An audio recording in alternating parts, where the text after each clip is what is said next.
మంచి మానవత్వం వంటి లక్షణాలు అడుగంటిపోతున్నాయి. మనుషుల్లో నేర ప్రవృత్తి పెరిగిపోతోంది. చిన్న చిన్న కారణాలకే దారుణాలకు పాల్పడే వారి సంఖ్య రోజు రోజుకు ఎక్కువైపోతుంది.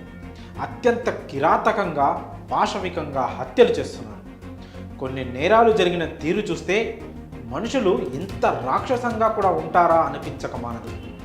తాజాగా హైదరాబాద్లో ఓ చోట ఇలాంటి దారుణమే చోటు చేసుకుంది. బీజేపీ నాయకుడు ఒకరిని అత్యంత కిరాతకంగా హతమార్చారు దుండగులు.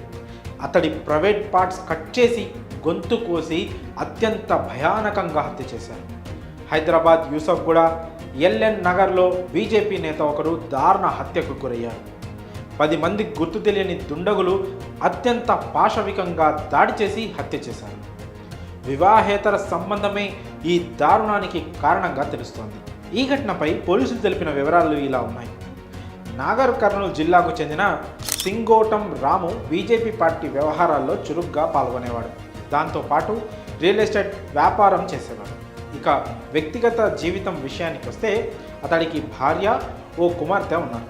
రాము భార్య కుమార్తె స్వగ్రామంలో ఉంటుండగా అతడు మాత్రం యూసఫ్గూడ ఎల్ఎన్ నగర్లో అద్దెకుంటున్నాడు.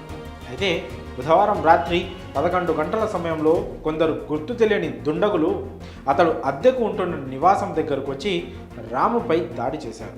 అతడి ప్రైవేట్ పార్ట్స్ కట్ చేయడంతో పాటు గొంతు కోసి అత్యంత పాశవికంగా హత్య చేశారు. దారుణం గమనించిన స్థానికులు దీని గురించి పోలీసులకు సమాచారం ఇవ్వడంతో వారు సంఘటనా స్థలానికి చేరుకొని కేసు నమోదు చేశారు.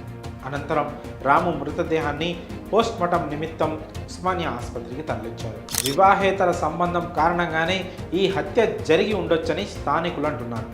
స్థానికంగా ఉండే ఓ మహిళతో రాముకు వివాహేతర సంబంధం ఉందని, అందువల్లే ఈ దారుణం చోటు చేసుకొని ఉండొచ్చని అంటున్నారు.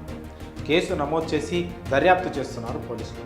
కాగా దారుణ హత్యకు గురైన రాము రానున్న లోక్సభ ఎన్నికల్లో బీజేపీ నుంచి నాగర్ కర్నూలు ఎంపీ టికెట్ ఆశిస్తున్నట్లు తెలుస్తోంది. మరి బీజేపీ నేత రాము హత్యపై మీ అభిప్రాయాలను కామెంట్స్ రూపంలో తెలియజేయండి.